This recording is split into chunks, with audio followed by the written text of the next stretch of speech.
Right, so I figured I would present a case we talked about last week, and a case that we did last week, um, where there was some lively discussion surrounding what to do. So I will um, run through the case real quick and then put together a few slides surrounding some of the topics that we had discussed last week. So this is MI. She's a 90-year-old female. She had a T12 compression fracture in July, and subsequently had worsening pain and dysfunction over the course of the last several months. Difficulty ambulating as well, which seemed to have been worsening. She did not have any pain in the legs, so to speak, or any bowel or bladder disturbance. Medical history was fairly benign given her age. She does have diabetes, but no other major issues, some hypertension as well. Her exam, she had a psoas that was somewhat weak, but otherwise very slightly. Otherwise, she was neurovascularly intact. She did have difficulty ambulating quite a bit. She was completely hunched over in the mid-back, and she had difficulty holding herself upright, even in the chair. These are her plain films from the initial injury back in July, as I mentioned, which shows a T12 compression fracture.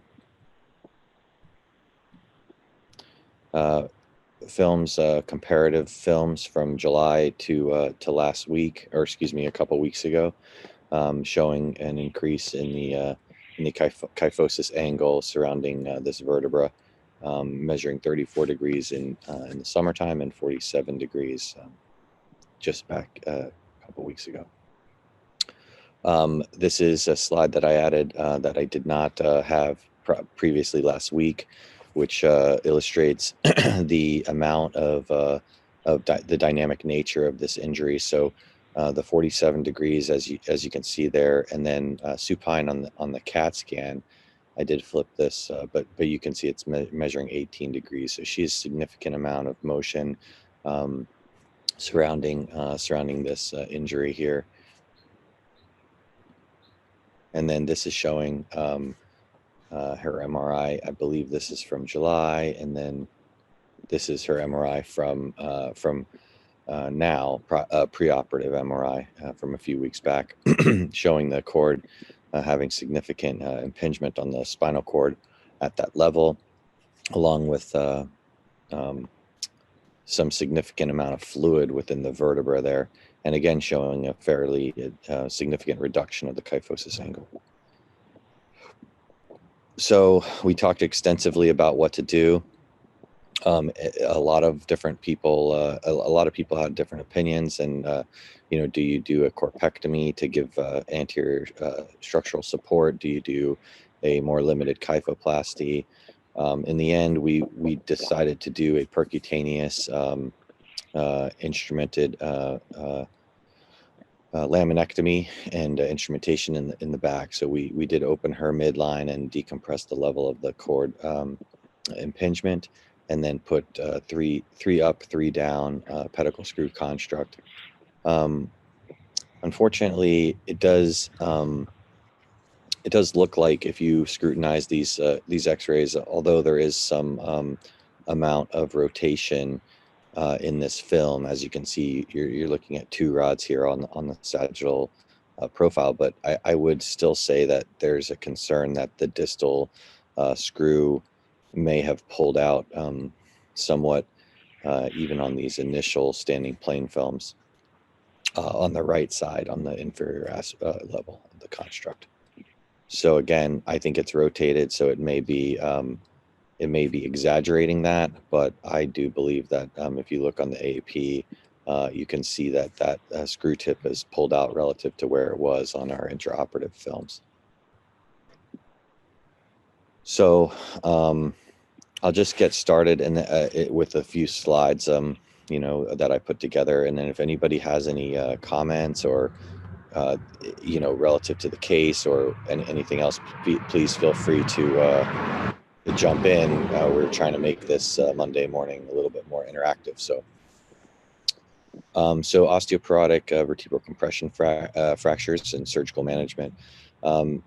These fractures can often be asymptomatic and reported as incidental findings in up to 15% of patients. But the majority of symptomatic patients their pain will improve within 3 months, and they often resolve spontaneously.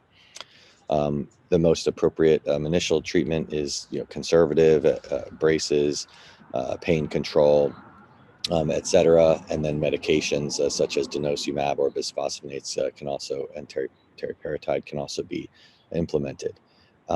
Estimated 33% of patients have continued back pain, and this can become debilitating. And this can also be complicated by progressive neurologic deficit. That is sometimes a concern for development of spinal cord injury. These patients are refractory often to conservative care, the ones that fall into this category. They can experience a significant deterioration of their quality of life.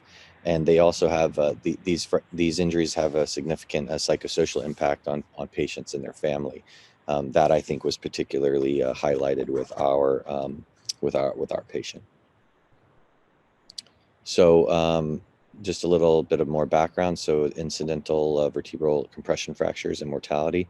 So there's a study that was done out of the Osteoporotic Fracture Research Group that showed they looked at over 9,500 women, and they found that that these fractures were a marker for increased adverse outcomes overall for the patients, and they demonstrated 23 to 34% increased mortality rate when compared to patients without these fractures.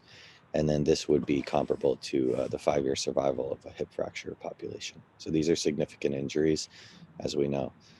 Spinal cord compression and neurologic compromise can occur either with an acute burst type fracture or from progressive pseudarthrosis and kyphotic collapse, which was the case with our patient.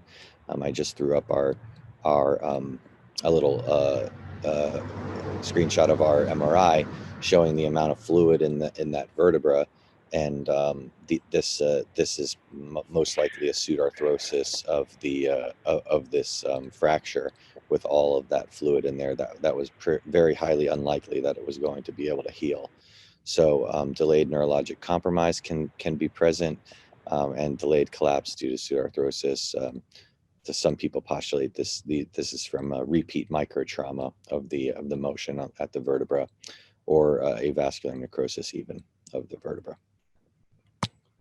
Vertebroplasty and kyphoplasty, we talked extensively about doing a cement augmentation of this injury. So it's indicated for patients that can't tolerate a brace or have progressive unremitting pain and progressive kyphotic deformity. And then surgical intervention is indicated for established painful deformities or neurologic deficits. So the options really are many, and we kind of touched on all of them: short segment fusion, longer segment fusion, anterior column decompression with corpectomy, and anterior structural support, whether that's an allograft, a strut, autograft, strut, a rib graft, or whether it's a cage of some kind.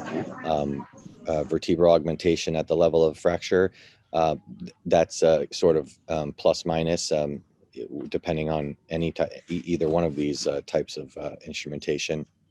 And then we talked about fenestrated screws as well.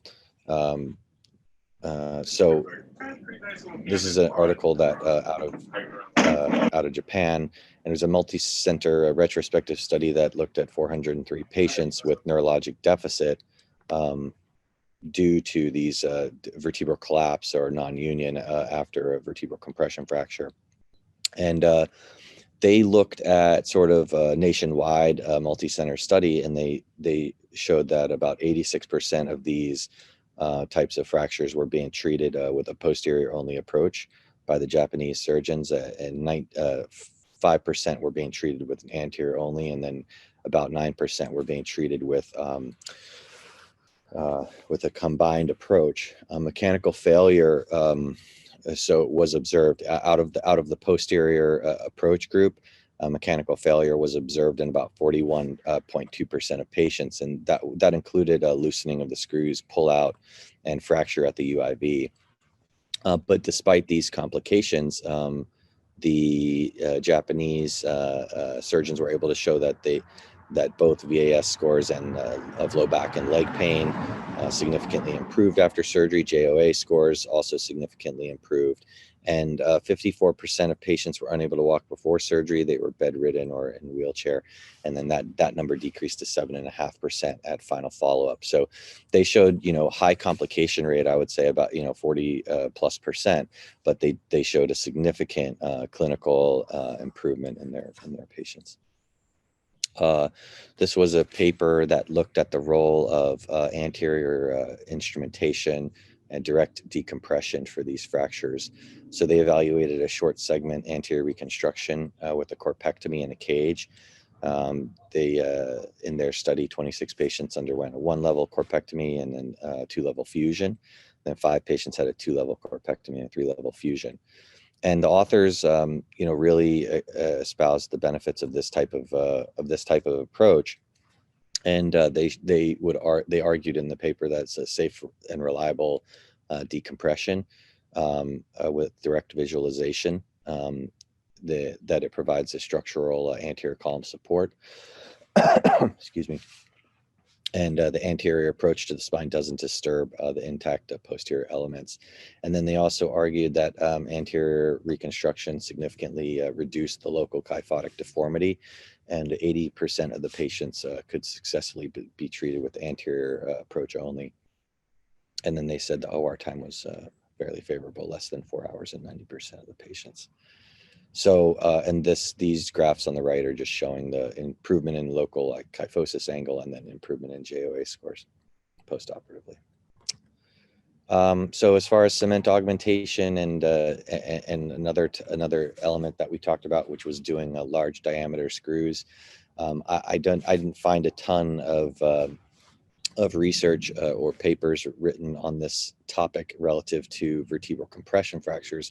A lot of this type of data has been, can be extrapolated from the deformity literature and elsewhere, but basically studies have showed that cement augmentation can increase pullout strength and biomechanical stability up to 300%.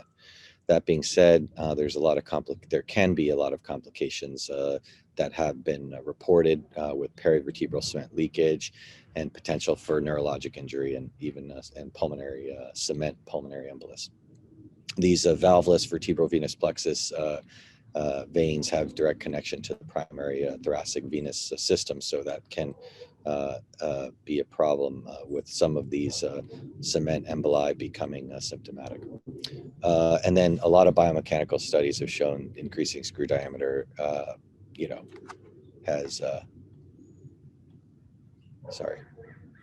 increasing screw diameter has been shown to improve pullout strength. So that's kind of self-explanatory, but in any event, I don't know if anybody has any comments. That's all I have relative to this, but there was a lot of lively discussion last week, so I thought I would kind of highlight some of those issues we talked about. Great job, Rob. I appreciate it. Yeah, that was a great presentation, Rob.